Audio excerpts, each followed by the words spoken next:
Vamos a abrir nuestra Biblia en 2 de Timoteo, capítulo 3, para leer los versículos 14 al 17.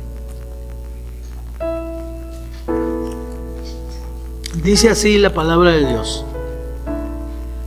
Toda la escritura es inspirada por Dios y útil para enseñar, para redarguir, para corregir, para instruir en justicia, a fin de que el hombre de Dios sea perfecto, enteramente preparado para toda buena obra. Bueno, sin duda en este texto hay muchas cosas que llaman nuestra atención, pero en particular creo yo que una palabra que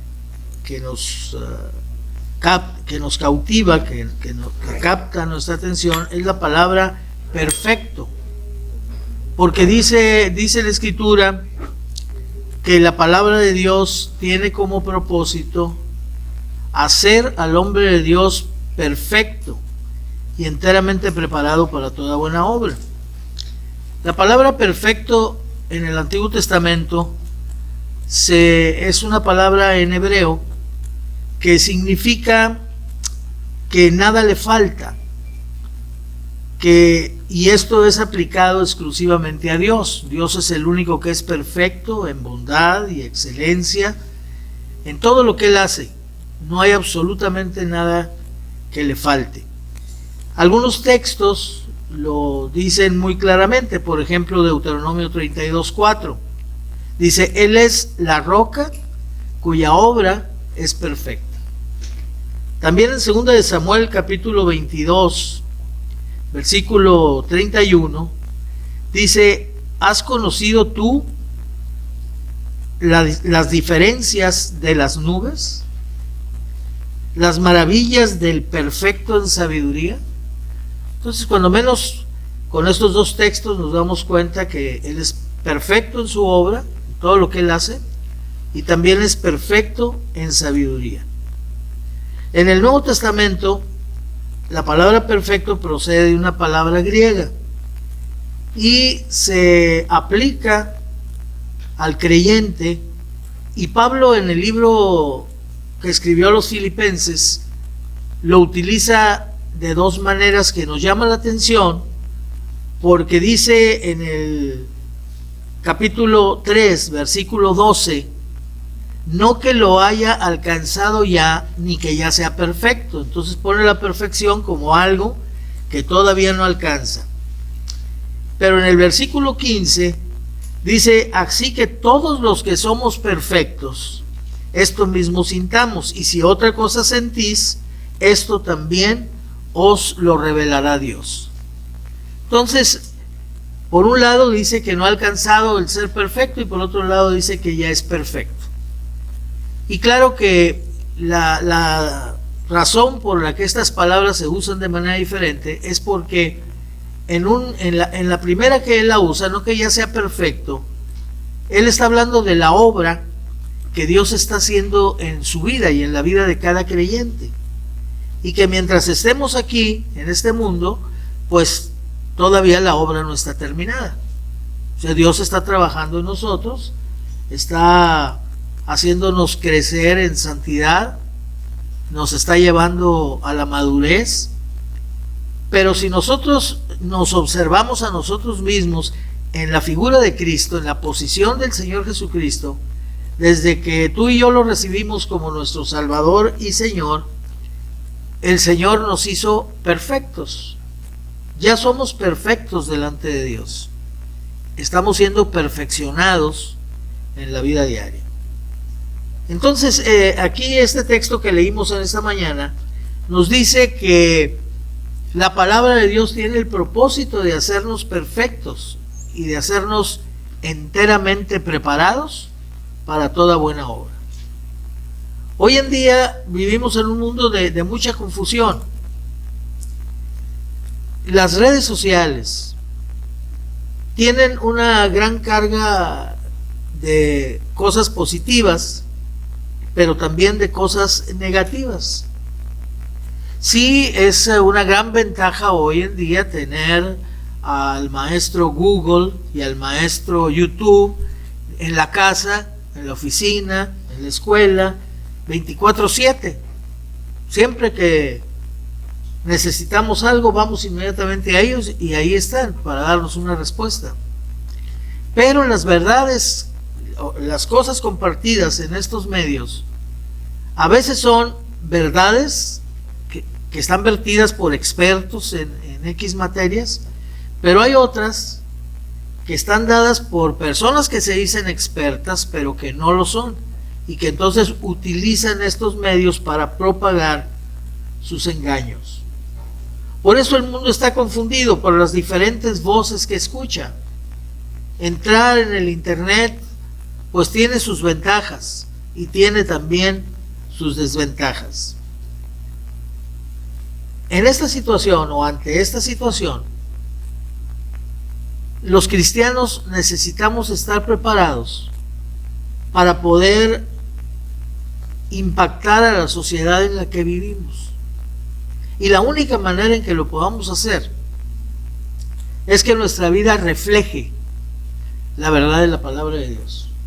No nada más nuestras palabras, porque los cristianos hemos aprendido el lenguaje cristiano y nos expresamos adecuadamente en ese sentido. También llevamos a cabo prácticas religiosas, pero muchas veces nuestra vida está divorciada de lo que predicamos, de lo que decimos, y la gente nos observa. Y cuando ellos se dan cuenta que en nuestra vida no se vive lo que se predica, entonces no tenemos ninguna influencia sobre ellos. Es importante entonces que nosotros dejemos que la palabra de Dios, permitamos que la palabra de Dios trabaje en nosotros para que nos haga perfectos.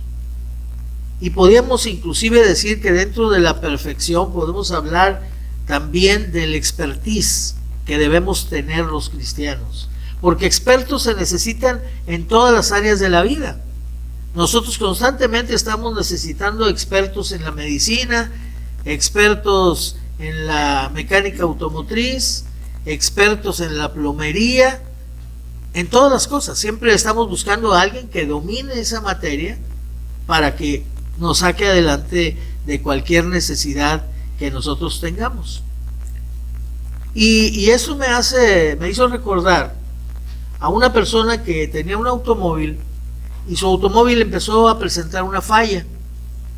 Entonces lo llevó a un taller, le hicieron un diagnóstico, le dijeron de qué se trataba, le cambiaron X pieza y le cobraron, pero la falla continuó.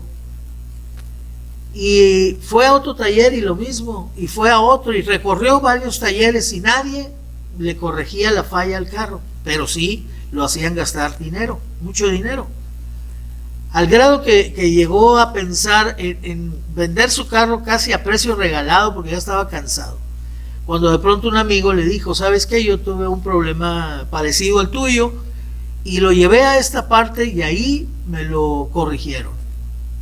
Y entonces dijo: bueno, ya por último vamos a intentarlo. Entonces llevó su coche a ese taller, lo recibió el dueño del taller, le escuchó lo que le dijo, le pidió que echara a andar su carro, lo escuchó y entonces le dijo: apague el motor. Y entonces fue a su caja de herramientas, trajo un destornillador, lo metió ahí en el motor, apretó un tornillo y le dijo: échalo a andar. Entonces lo echó a andar y el carro perfecto. Vamos a probarlo. Salieron a la calle, lo manejaron, ya no había ninguna falla. Entonces el hombre estaba feliz y entonces le dijo: ¿cuánto le debo? Le dijo él.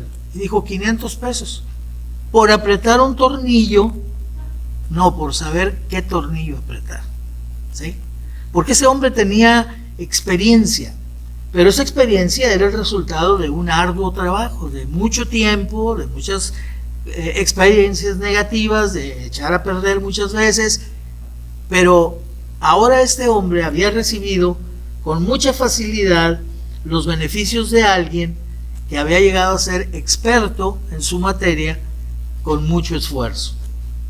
El conocimiento y experiencia no se logran de la noche a la mañana. Dios quiere que nosotros seamos expertos en el uso, en el manejo de las Sagradas Escrituras. Por ejemplo, en Hebreos capítulo 5, versículos 12 al 14 dice, porque debiendo ser ya maestros, o sea, Dios quiere que cada uno de nosotros seamos capaces de enseñarles a otros la palabra de Dios. Debiendo ser ya maestros después de tanto tiempo, tenéis necesidad de que se os vuelvan a enseñar cuáles son los primeros rudimentos de la palabra de Dios. Y habéis llegado a ser tales que tenéis necesidad de leche, que eso toma un niño, un recién nacido, y no de vianda, no de alimento sólido. Y todo aquel que participa de la leche es inexperto en la palabra de justicia porque es niño. Pero el alimento sólido es para los que han alcanzado madurez. Entonces, la perfección que quiere lograr la palabra de Dios en nosotros. Para los que por el uso, porque la palabra es para ponerla en práctica, tienen los sentidos ejercitados en el discernimiento de lo bueno y de lo malo, del bien y del mal. Entonces, la palabra de Dios tiene como propósito hacernos perfectos, que significa maduros, expertos en el manejo de las Sagradas Escrituras, bien preparados, enteramente preparados para que podamos realizar toda buena obra. Así que, si la palabra de Dios tiene este propósito de prepararnos para lograrlo, para que lo pueda lograr en nosotros, es importante en primer lugar que la conozcamos toda la palabra de Dios. Dice, toda la Escritura es inspirada por Dios. No es inspirada por Dios solamente la parte de la Escritura que a nosotros nos guste, o la parte de la Escritura que nos diga algo que coincide con lo que nosotros pensamos, sino toda la Escritura. Yo no sé si alguna vez tú has pensado cuando estás leyendo la Biblia, bueno, y esta parte, pues, ¿para qué me sirve? Algunos dicen, a mí no me gusta leer el libro de los Números, por ejemplo. A mí no me gusta leer el Antiguo Testamento, yo prefiero leer el Nuevo Testamento. Fíjate lo que dice aquí el texto, toda la Escritura es inspirada por Dios. O sea, ¿Dios inspiró algo que no nos sirve? ¿Tú crees que Dios inspiró que en las Sagradas Escrituras quedara escrito algo que no te edificaría, que no te enseñaría nada, que no serviría para hacer de ti un cristiano maduro y enteramente preparado para toda buena obra? Toda la Escritura es inspirada por Dios. Por eso es importante conocerla toda. Para conocer toda la palabra de Dios es necesario leerla todos los días. Y lo más recomendable es seguir un programa para tener un orden y para estar seguros, mínimo, que durante un año leemos toda la Biblia. Si hay programas que ya alguien hizo, ya se puso alguien ahí a repartir todos los capítulos y versículos de la Biblia en todos los días del año, de tal manera que con esos programas sabemos que tenemos que leer cada día para leer toda la Biblia. Yo leí en una ocasión acerca de un misionero chino, Watchman Nee, que él leía todos los meses, leía completo el Nuevo Testamento, porque finalmente el Nuevo Testamento tiene 270 capítulos. Así es que él procuraba leer 9 capítulos diarios del Nuevo Testamento y en un mes lo leía todo. Y al siguiente mes lo volvía a empezar. Y claro, también leía el Antiguo Testamento bajo un programa de lectura diaria. Entonces, imagínense el conocimiento global que tiene una persona de las Sagradas Escrituras. Una persona que la lee todos los días y que la lee muchas veces. Yo recuerdo hace muchos años cuando Emilio Anderus nos dijo, bueno, en ese momento que teníamos poco nosotros de haberlo conocido, se ha leído 30 veces la Biblia. Y bueno, él procuraba leerla mínimo, cuando menos un año, una vez al año. Entonces es importante ese conocimiento global, pero no lo vamos a lograr si no tenemos disciplina. Se necesita que nos disciplinemos para que llevemos a cabo ese programa en nuestra casa. El conocimiento global es lo que te permite relacionar partes de la Biblia, unas partes de la Biblia con otras, y te da un conocimiento balanceado de toda la palabra. Esto te ayuda a que tú no des a una porción de la Escritura un significado que contradiga a otra parte de la Escritura, porque tú no conoces la otra parte. La Biblia se explica a sí misma. Algunas personas dicen, es que cada quien interpreta la Biblia como quiere. No, la Biblia no está para que tú y yo la interpretemos. La Biblia se explica a sí misma, pero no podemos entender las explicaciones de la Biblia que hace de sí misma si no la conocemos toda. Cuando nosotros conocemos toda la palabra de Dios, es muy fácil escuchar algo que es incorrecto e inmediatamente detectarlo, porque a una parte de la Escritura viene a nuestra mente en ese momento y nos arroja luz sobre lo que estamos escuchando, mostrándonos que eso que se está diciendo ahí no es verdad. Porque fíjate, una persona dijo que la Biblia era tal que casi se podía utilizar para probar cualquier cosa. O sea, que cualquier persona podría probar lo que quisiera con la Biblia. Y hay personas que tienen una idea preconcebida y se ponen a leer la Biblia para buscar un texto que les dé la razón de lo que ellos piensan, y van a encontrar algo de donde ellos se van a tomar. Por ejemplo, supe de una persona, creo que se los he comentado en alguna ocasión, que decía que él podía probar con la Biblia que a Dios no le agradaba que los hombres utilizáramos cinto para sujetar el pantalón, que lo que Dios quería es que usáramos tirantes, y que lo podía probar con la Biblia. Y cuando alguien le dijo, pues a ver, pruébame eso, entonces leyó Eclesiastés capítulo 4 versículos 9 y 10 y dijo, mejores son dos que uno, porque tienen mejor paga de su trabajo. ¿Cuál es el trabajo del cinto? Sostener el pantalón. ¿Cuál es el trabajo de los tirantes? Sostener el pantalón. ¿Quién lo sostiene mejor? Tienen mejor paga de su trabajo los tirantes, porque si cayeren, el uno levantará a su compañero. ¿Sí? ¿No te has visto en alguna ocasión que de pronto un tirante se zafa, pero el otro ahí está y no se te caen los pantalones? Pero hay del solo, hay del que nada más trae cinto, que cuando cayere no habrá segundo que lo levante.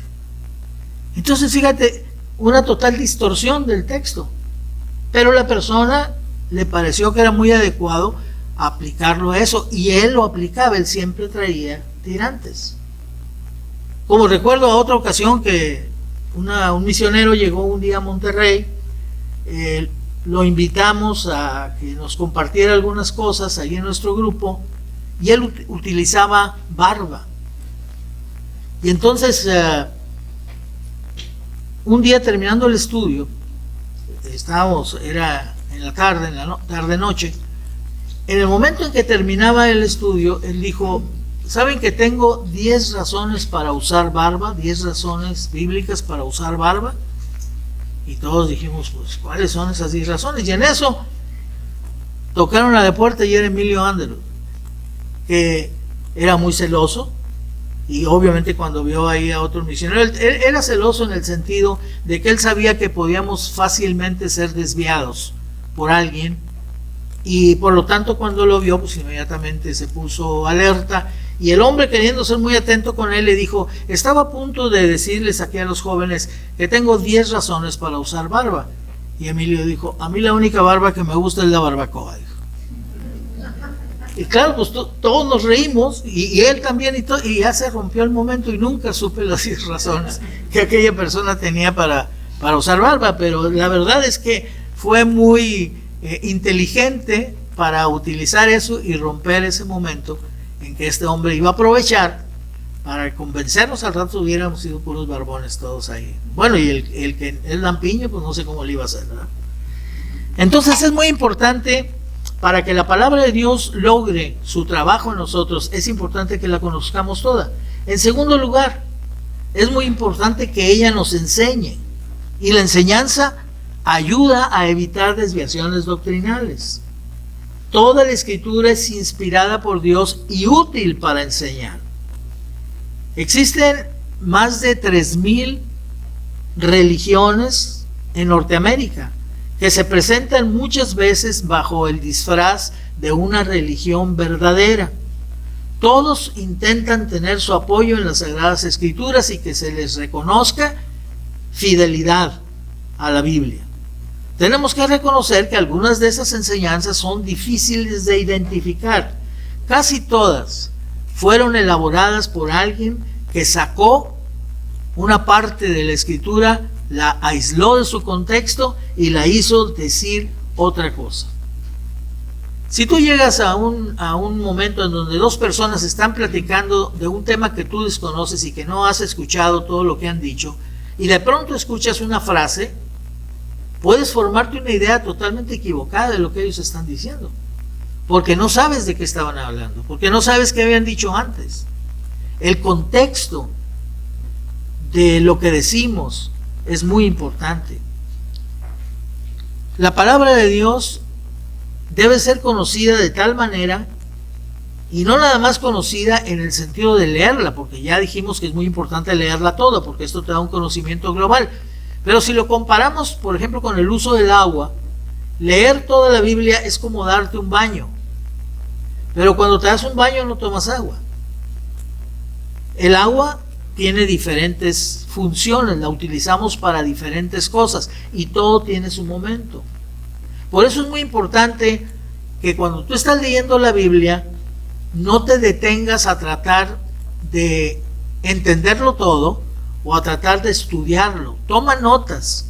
Si hay algo que te llama la atención, toma nota para que puedas regresar a ese lugar más tarde o mañana o otro día, pero no pares tu lectura, porque muchas veces la lectura se interrumpe porque la persona se pone a buscar versículos y a relacionar, y entonces se le va el tiempo y no termina la lectura que tenía programada para ese día. Entonces es muy importante que tú distingas entre lo que es leer la palabra de Dios y estudiarla. Son cosas diferentes. Si tú quieres que la palabra de Dios te enseñe, pues entonces tienes que estudiarla. Estudiar la palabra de Dios es como escarbar en la tierra para buscar oro. Tienes que ir más allá de la superficie. Es importante que nosotros entendamos que estamos viviendo los últimos tiempos y que hay muchas enseñanzas que son incorrectas y que hoy se transmiten con mucha facilidad, como les decía al principio, por los medios electrónicos con los que ahora se cuenta. Por eso el Señor Jesucristo previno a los discípulos en Marcos capítulo 13, versículos 21 al 23, y les dijo: entonces si alguno os dijere, mirad, aquí está el Cristo, o mirad, allí está, no le creáis, porque se levantarán falsos cristos y falsos profetas, y harán señales y prodigios para engañar, si fuese posible, aún a los escogidos. Mas vosotros mirad, os lo he dicho todo antes de que suceda, para que estén prevenidos. Harán inclusive milagros, hechos prodigiosos. En uno de los videos cortos de 1 minuto, yo comenté eso precisamente, que si damos a escoger a las personas entre la palabra de Dios y milagros, la gente escoge milagros, porque les gusta ver prodigios, pero no es el camino más seguro, porque los milagros pueden ser imitados por Satanás. Por eso el apóstol Pedro dijo, refiriéndose a la transfiguración, dijo: tenemos la palabra más segura, la palabra profética más segura. ¿Más segura que qué? Más segura que las manifestaciones sobrenaturales, más segura que los milagros. Y por eso es muy importante que cuando tú escuches una enseñanza o algo que una persona pretende que la Biblia enseña, tú puedas conocer o conozcas la palabra de tal manera que puedas confrontar lo que dice esa persona con lo que enseña la Biblia.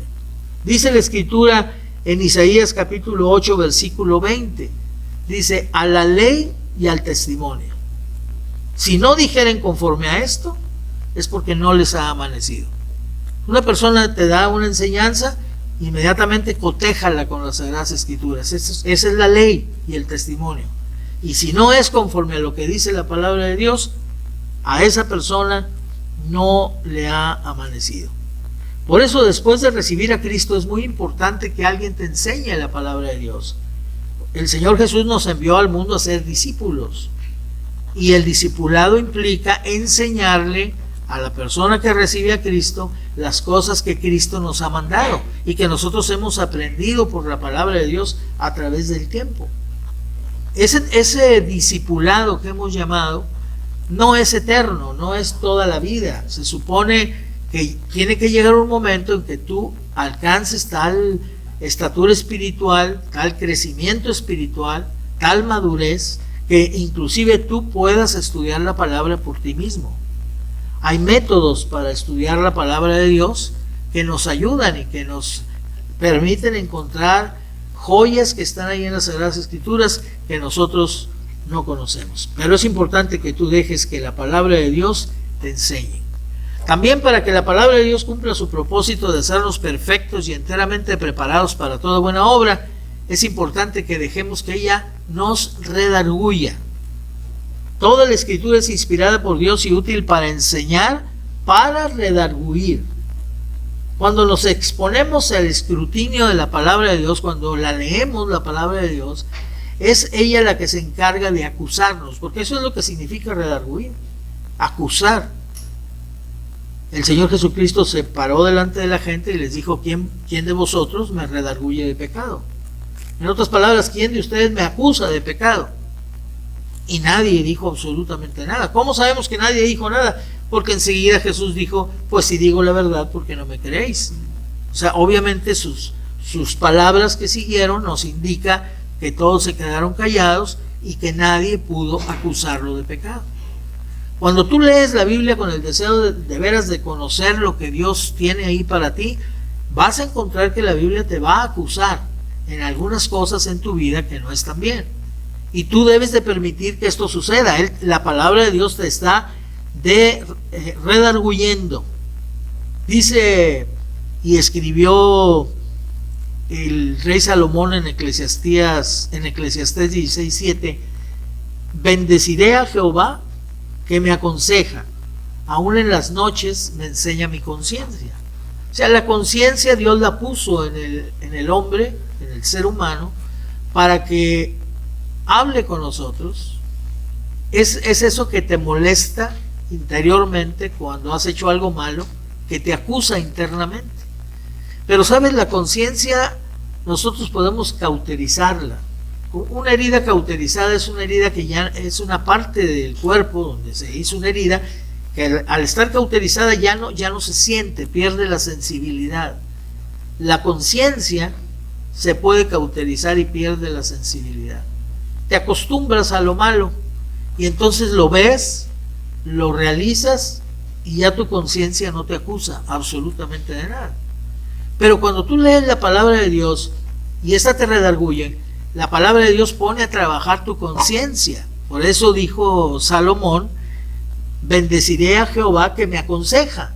¿Cómo? Por medio de su palabra, la cual inclusive el apóstol Pablo tuvo el cuidado de compartir con sus discípulos en Éfeso, les dice en Hechos 20, 26 y 27: por tanto, yo os protesto en el día de hoy que estoy limpio de la sangre de todos, que he cumplido, en otras palabras, mi responsabilidad con ustedes. ¿Por qué? Porque no he rehuido anunciaros todo el consejo de Dios, es decir, toda la palabra de Dios. Y Salomón dijo: bendeciré a Jehová que me aconseja. ¿Con qué? Con su palabra. Aún en las noches me enseña mi conciencia. La palabra de Dios, cuando tú la lees, y es lo primero que sería bueno que hicieras en la mañana cuando despiertas, fuera con tiempo suficiente para apartarte, orar al Señor, poner en sus manos tu día y leer la palabra de Dios, la porción que te toca para ese día, para que leas toda la Biblia en un año. Y entonces la palabra de Dios va a estar trabajando en tu conciencia durante todo el día, te va a redarguir y vas a tener mayor sensibilidad para identificar en tu vida lo que a Dios no le agrada. Esta fue la razón por la que Dios le entregó instrucciones muy específicas al pueblo de Israel para cualquiera que llegara a ser rey en Israel, diciéndoles, fíjense, en Deuteronomio 17, 18 al 20, les dijo: cuando se siente sobre el trono, está hablando del que llegaba a ser rey a Israel, cuando se siente sobre el trono de su reino, entonces escribirá para él un libro, una copia de esta ley, del original que está al cuidado de los sacerdotes levitas, y lo tendrá consigo y leerá en él todos los días de su vida. ¿Para qué? Para que aprenda, dice, a temer a Jehová su Dios, para guardar todas las palabras de esta ley y estatutos, para ponerlos por obra, para crecer en el temor de Dios, para guardar los mandamientos y estatutos, para ponerlos por obra, para que no se eleve su corazón sobre sus hermanos, ni se aparte del mandamiento ni a diestra ni a siniestra, a fin de que prolongue sus días en su reino, él y sus hijos en medio de Israel. Fíjense el cuidado que Dios tenía de el que iba a ser rey, y qué importante era que tuviera una cercanía constante con la palabra de Dios, para que la palabra de Dios cumpliera en él todos estos propósitos. Porque cualquier líder espiritual o secular es susceptible de caer en el orgullo. Eso es muy común. El orgullo es probablemente el pecado más sutil de los pecados. Es como un cáncer espiritual. Destruye nuestro compañerismo con Dios y destruye nuestro compañerismo con los demás creyentes. No es fácil convivir con una persona dominada por el orgullo. Hay algo que nos hace no sentirnos a gusto, no sentirnos bien y rechazarlo. Los gobernantes se llenan de orgullo y se separan del pueblo al que gobiernan, y se olvidan de sus necesidades y se olvidan de que fueron llevados a ese lugar de poder para administrar, para ayudar, para subsanar todos los problemas que existen. Pero se llenan de orgullo y entonces empiezan a pensar que están en ese lugar para ser servidos por los demás. No para servir, sino para ser servidos. Dios no quería que esto pasara con el rey en Israel. Y él sabía que la única manera de que el orgullo no se apodere de una persona que tiene autoridad es que esté bajo el control de las Sagradas Escrituras, bajo el control del Espíritu Santo, utilizando la palabra de Dios. De modo que el orgullo llega a ser la debilidad fundamental de todo tipo de líder. Solo si nos vemos a nosotros mismos con claridad diariamente en el espejo de la palabra de Dios, podremos caminar con humildad, podremos dimensionarnos a nosotros de manera correcta delante de Dios. Así que, si la palabra de Dios tiene como propósito hacer de nosotros cristianos maduros y preparados para lograrlo, para que lo logre, es muy importante, en cuarto lugar, que ella nos corrija. O sea, no solamente que nos muestre lo que está mal en nosotros, sino que nos corrija. Toda la Escritura es inspirada por Dios y útil para enseñar, para redarguir, para corregir. La palabra de Dios te transporta de los cuidados seculares, de todas las presiones que tú enfrentas en el día. Cuando tú lees la palabra de Dios, te puedes olvidar de las cosas que te agobian diariamente.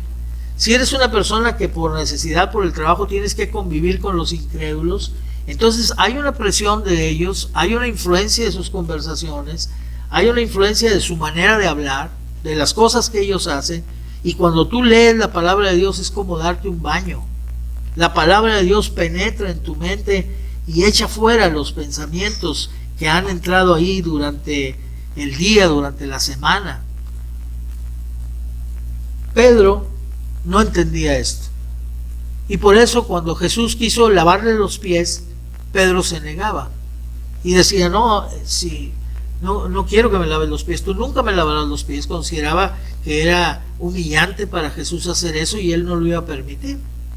Pero cuando Jesús le dijo que si no le lavaba los pies, no tenía parte con él, quiere decir, no tenían compañerismo uno con el otro, entonces Pedro se fue al otro extremo y dijo, no, pues no solamente los pies, Señor, entonces lávame todo. Y dijo, los que están limpios solo tienen necesidad de lavarse los pies. Si tú tienes a Cristo en tu corazón, tú ya fuiste lavado con la sangre preciosa de Cristo, estás limpio de pecado.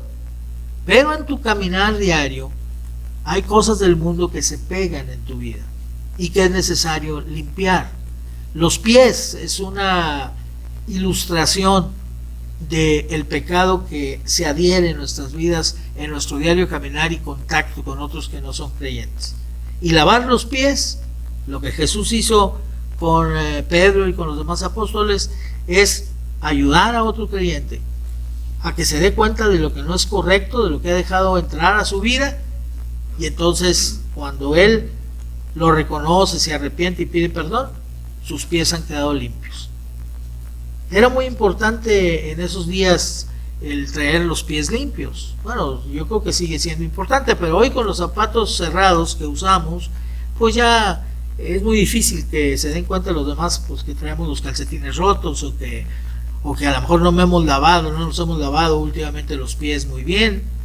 Pero en aquellos días con los pies casi al descubierto, en sandalias que los dejaban muy a la intemperie, pues cuando ellos iban caminando podían haber salido de su casa, haber dado un muy buen baño en su casa, pero en lo que llegaban a otro lugar donde iban a estar en alguna reunión, pues los pies se les ensuciaban con el polvo del camino. Y por la manera en que se sentaban en las mesas para comer, que no es la manera en que nos sentamos nosotros ahora, sino era casi recostados, los pies de uno quedaban cerca de la cara del otro. Entonces por eso era muy importante que los pies estuvieran limpios. Y lo que hacían las personas cuando eran anfitriones, invitaban a gente a su casa para comer, lo que hacían era asignar o designar un siervo que lavara los pies de los invitados. Entonces, cuando el Señor Jesús estaba con sus discípulos, iban a compartir, iban a participar juntos, dijo, voy a lavarles los pies.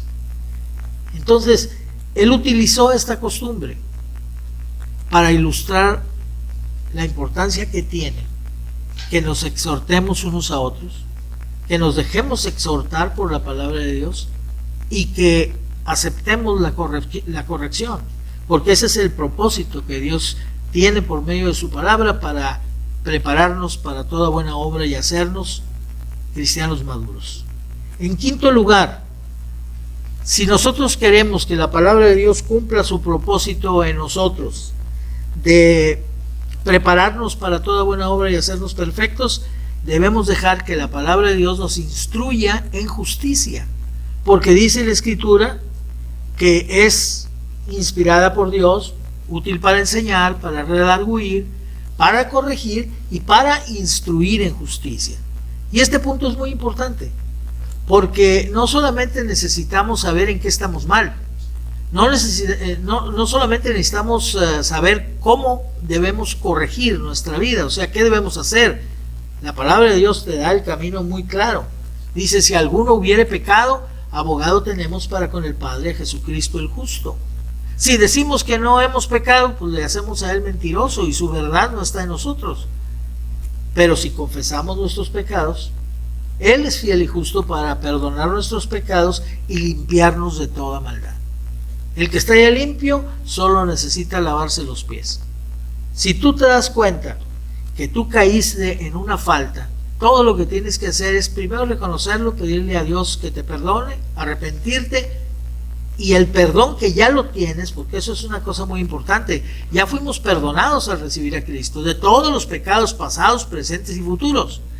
Por eso no tiene tanto sentido el pedir perdón por algo que hemos hecho, sino más bien el reconocerlo delante de Dios, confesarlo, lo cual significa decir lo mismo que Dios dice. Dios dice, esto es pecado, y yo no pensaba que era pecado, por eso yo lo estaba haciendo. Pero cuando Dios dice esto es pecado en tu vida, y yo digo, sí Señor, esto es pecado, estoy confesando, estoy poniéndome de acuerdo con Él. Confesar es ponerse de acuerdo y decir lo mismo. Si confesamos nuestros pecados, Él es fiel y justo para perdonar nuestros pecados, para aplicar en nuestra vida el perdón que ya tenemos en ese pecado específico, para liberar nuestra conciencia, para que no tengamos sentimientos de culpa, para que podamos tener parte con Él, para que podamos tener comunión con el Señor Jesucristo.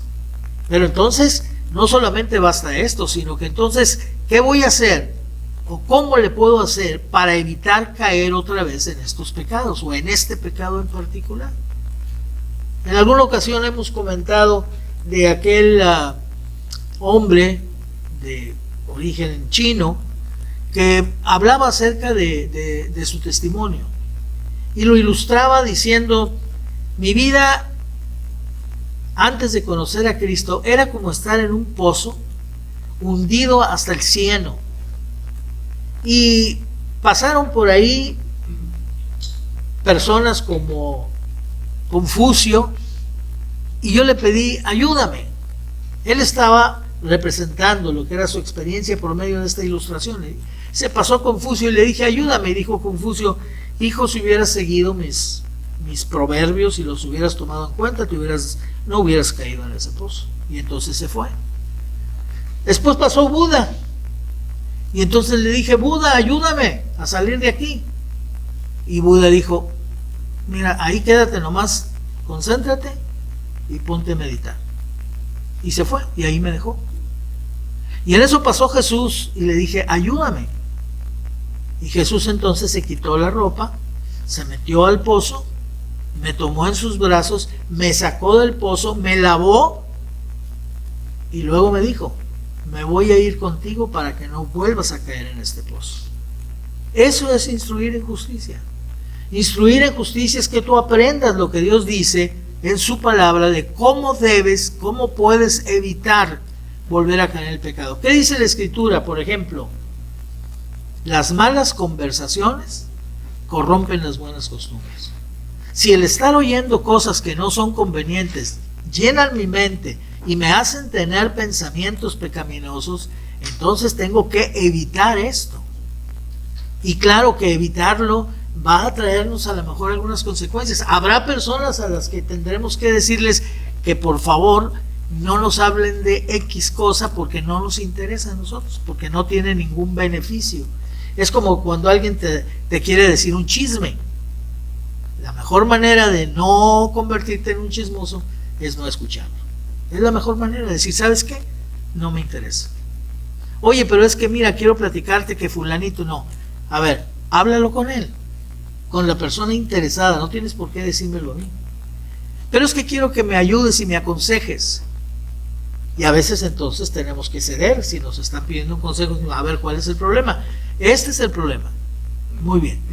Lo que tú tienes que hacer es hablar con esta persona y decirle el problema que se ha causado entre ustedes. Entonces está bien, lo voy a hacer. Y pasan los días y te lo vuelves a encontrar y dices: ¿ya hablaste con fulano o fulana?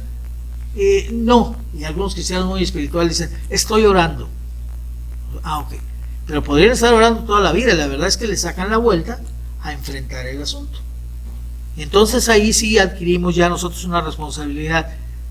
Yo lo hago. Si tú no hablas con esta persona, yo voy a tener que hablar con ella, porque tú ya me hiciste a mí del conocimiento de ese asunto. Entonces todo esto tú lo puedes aprender y lo puedes aplicar, no solamente en ese, eso es un ejemplo, en muchas otras cosas, si tú permites que la palabra de Dios te instruya en justicia. Dice el Señor Jesucristo en Mateo capítulo 23, versículo 23, dirigiéndose a los fariseos y a los escribas: ay de vosotros, escribas y fariseos hipócritas, porque diezmáis la menta y el eneldo y el comino, y dejáis lo más importante de la ley, la justicia, la misericordia y la fe. Esto era necesario hacer, sin dejar de hacer lo otro. O sea, hay cosas que son pequeñas, hay cosas que son de menor importancia en la vida cristiana, pero hay otras que son sumamente importantes. Por ejemplo, es sumamente importante que tú testifiques, que tú presentes el Evangelio a los demás. Pero fíjate, piensa, ¿cuál fue la última vez que tú hablaste con alguien acerca de Cristo? No hablando de Cristo como un personaje histórico, como podrías hablar de cualquier otro personaje de la historia, no. Hablando de Cristo como el Salvador, como el que puede perdonar los pecados de aquella persona. ¿Cuántas veces? Porque yo veo, nada menos ayer veía yo con Anita, porque me llamó la atención una película que es la vida de un actor que siempre la hizo de una persona excelente, o sea, de esos que se te quedan en la mente como un personaje maravilloso. Se llamaba en las series o películas que hizo, se llamaba Michael London. ¿Sí? ¿Sí lo recuerdan? Él hizo La casita de la pradera, por ejemplo, con muchas enseñanzas, con muchas lecciones de familiares y todo eso, de cómo tratar con los hijos, en fin. Él hizo también una serie que me gustaba mucho que se llamaba Bonanza, que era de una familia, los Cartwright, 3 hermanos, o sea, el núcleo familiar, ¿no? La forma en que ellos se llevaban entre sí con el papá y todo, y así sucesivamente. Entonces dije, qué interesante, sobre todo porque estaba hecha con lo que el hijo de Michael London, que así se llamaba, no era su nombre real, pero contó. Y entonces nos sorprendimos porque nos quitaron totalmente el personaje. Un hombre que se casó 3 veces, un hombre que engañaba a su esposa, se casó con la que lo engañaba, después engañó a la segunda, se casó con la tercera, tuvo hijos aquí, los hijos pues sufrieron todo eso, querían mucho a su papá, lo admiraban, era para ellos un héroe, y sin embargo no era lo que nosotros veíamos. Murió finalmente, él murió de cáncer en el páncreas. Pero sí dije, ¿cómo es posible que tengamos una imagen de una persona que no es la verdad? O sea, no es así la persona, y uno se la llega a creer. Y entonces digo, ¿cómo somos nosotros delante de los demás? ¿Qué es nuestra vida hacia los demás? ¿Es una realidad lo que ven? Ahorita que dijo Ramón que algunos cumplían 50 años o más y que ahorcándose y todo, dije, ¿me habrá visto alguna vez? Sí, porque como yo acabamos de cumplir 51 años, dije, espero que no haya cámaras en la casa, ¿no? Bueno, es muy importante entonces que nosotros dejemos que la palabra de Dios nos instruya en justicia. Si tú estás instruido en justicia, no solamente tú vas a evitar caer en pecados, sino vas a ayudar a otros, vas a poder enseñar a otros cómo vivir una vida limpia, una vida entregada al Señor. Las cosas más importantes: ganar las almas, testificar, hacer discípulos, enseñarles a otros la palabra de Dios, pero para eso tienes que dejar que la palabra de Dios te perfeccione, te haga perfecto y enteramente preparado para toda buena obra. Todo depende de ti. Ahí está la palabra de Dios, pero no nos ayuda ahí en el librero, ni andarla cargando, sino leerla todos los días, estudiarla, que alguien te ayude. Si necesitas que alguien te comparte estudios, tú búscalo, memorízala. Eso es muy importante, porque la memorización te permite meditar más fácilmente. Porque si tú vas manejando, por ejemplo, tú puedes ir meditando en un texto que tienes memorizado. No puedes en ese momento abrir la Biblia, pero puedes meditar en un versículo que has memorizado o en un pasaje que has memorizado y obtener enseñanza que cuando llegues inmediatamente, bueno, hoy hay la ventaja de que vas manejando, coges tu teléfono y grabas lo que en ese momento Dios te ha mostrado por medio de tu meditación. Memorízala, medítala y escúchala, porque muchos no son constantes en la reunión dominical, y eso es muy importante.